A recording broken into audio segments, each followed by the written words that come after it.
Tahukah kamu bahwa setiap orang dapat menjadi manipulatif dari waktu ke waktu? Perilaku ini seringkali dilakukan tanpa disadari, karena itu merupakan mekanisme pertahanan manusia. Perilaku manipulatif pun memiliki tingkat keparahan yang berbeda-beda. Intinya, kamu bersikap manipulatif jika kamu menginginkan sesuatu dari seseorang dan merasa kamu harus mengakalinya daripada hanya mengungkapkan apa yang kamu pikirkan dan rasakan, inginkan, atau butuhkan. Manipulasi berasal dari ketidakmampuan untuk bertanggung jawab atas perasaan sendiri dan menanganinya dengan cara yang tidak dewasa. Nah, berikut 7 tanda dirimu manipulatif yang mungkin tidak kamu sadari. Nomor 1, kamu berusaha terlalu keras untuk mendapatkan apa yang diinginkan dan itu mengorbankan orang lain. Manipulasi adalah tentang mencoba mendapatkan hasil tertentu. Salah satu tandanya ialah ketika kamu merasa kesulitan saat tidak mendapatkan apa yang kamu inginkan. Hal ini bisa membuat orang yang manipulatif melakukan apa saja untuk mendapatkan apa yang mereka inginkan, bahkan dengan mengorbankan orang lain. Daripada menerima jawaban tidak, kamu akan memanipulasi situasi agar sesuai dengan keinginanmu. Misalnya, seperti tanpa disadari kamu mengarahkan percakapan untuk memenuhi keinginanmu sendiri. Nomor 2, seringkali kamu menggunakan rasa bersalah atau kasihan untuk mendapatkan apa yang kamu mau.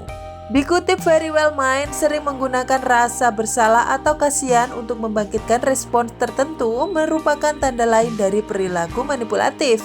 Perilaku ini dapat menciptakan dinamika di mana orang lain merasa berkewajiban untuk memenuhi permintaan atau memenuhi kebutuhan kamu, meskipun itu bukan untuk kepentingan mereka. Hal ini juga dapat merenggangkan hubungan dan mengikis kepercayaan dari waktu ke waktu. Meskipun mungkin bukan manipulasi yang disengaja, penting untuk mengenali dampak penggunaan taktik emosional untuk mempengaruhi orang lain. Sebaliknya, fokuslah untuk mengkomunikasikan kebutuhan dan keinginan secara terbuka dan jujur, serta hargailah pilihan orang lain dalam mengambil keputusan. Nomor 3, kamu suka menahan informasi dan bahkan berbohong untuk menutupinya. Dengan sengaja menahan informasi atau secara selektif membagikan detail untuk mengontrol bagaimana orang lain memandang kamu atau suatu situasi dapat menjadi bentuk manipulasi meskipun tidak dimaksudkan secara sadar. Perilaku ini dapat menciptakan narasi miring yang mempengaruhi pikiran dan tindakan orang lain tanpa mereka sadari. Perilaku tersebut juga termasuk manipulasi ketika kamu berbohong untuk suatu alasan. Pada dasarnya, mendapati diri sendiri sering mengulur-ngulur waktu, menghindari atau mengabaikan kebenaran atau inti dari manipulasi tanpa disadari. Untuk mengatasinya, membangun kepercayaan dan membina komunikasi yang terbuka dalam hubungan dapat membantu mencegah kesalahpahaman dan memastikan bahwa setiap orang merasa dihormati dan dihargai. Nomor 4, memberikan pilihan tetapi memaksa orang lain mengikuti pilihanmu. Kebiasaan yang serupa adalah memberikan pilihan kepada seseorang ketika kamu sudah memutuskan apa yang kamu inginkan. Misalnya, seperti bertanya kepada seorang teman, mana dari 2 film yang lebih mereka sukai, tetapi kamu memaksa bahwa satu film adalah pilihan yang paling baik. Pada dasarnya, perilaku ini menyetir seseorang untuk mengikuti apa yang kamu mau. Menyajikan sesuatu sebagai pilihan ketika kamu berharap untuk mendorong seseorang untuk memilih pilihan tertentu adalah sesuatu yang agak memaksa. Cara yang lebih baik untuk menghormati pilihan orang lain adalah dengan bersikap terbuka tentang preferensimu sendiri, seperti bertanya, "Aku lebih condong ke film ini, kalau kamu yang mana?" Nomor 5, kamu tidak menepati janji atau terlalu banyak janji. Janji tanpa tindak lanjut adalah manipulasi. Mungkin kamu bersungguh-sungguh saat mengatakannya, tetapi sekarang hal tersebut tidak sepadan dengan waktu atau usahamu. Atau lebih buruk lagi, kamu mungkin tidak pernah berniat untuk menepati janji tersebut. Apapun itu, membuat janji kepada teman, keluarga, atau pasangan yang tidak ditepati adalah cara untuk memanipulasi mereka agar tetap ada dalam hidupmu. Terlebih ketika kamu tidak menepati janji setelah menaikkan ekspektasi, orang lain akan kecewa atau marah dan mungkin akan merasa tertipu. Nomor 6, Melakukan sesuatu hanya karena ekspektasimu kepada orang lain dapat terwujud.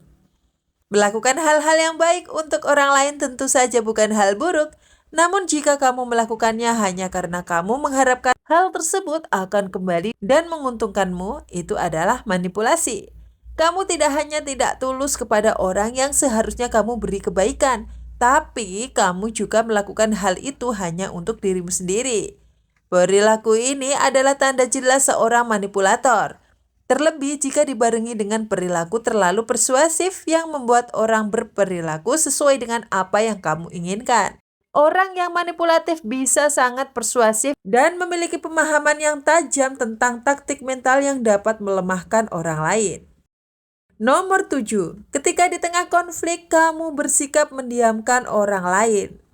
Tidak mengatakan apa-apa juga bisa menjadi pemaksaan secara emosional. Ketika kamu menghadapi konflik atau bahkan perasaan dirugikan yang tidak dibicarakan, kamu membuat orang lain tidak memiliki banyak pilihan selain mencoba menenangkanmu. Tidak masalah untuk mengambil waktu dan menenangkan diri, tapi jika berlangsung lama, hal ini bisa menjadi manipulatif karena memaksa orang lain untuk mengalah. Ironisnya, perilaku ini seringkali muncul dari rasa sakit hati. Orang-orang secara tidak sadar menjadi manipulatif ketika mereka menggunakan keheningan sebagai senjata. Itulah 7 tanda seorang manipulatif yang seringkali tidak disadari oleh dirinya sendiri. Perlu diketahui bahwa manipulasi adalah salah satu coping mekanisme terhadap trauma. Untuk mengatasinya, bantuan profesional diperlukan untuk mendeteksi adanya trauma yang terjadi pada diri sendiri. Semoga membantu ya.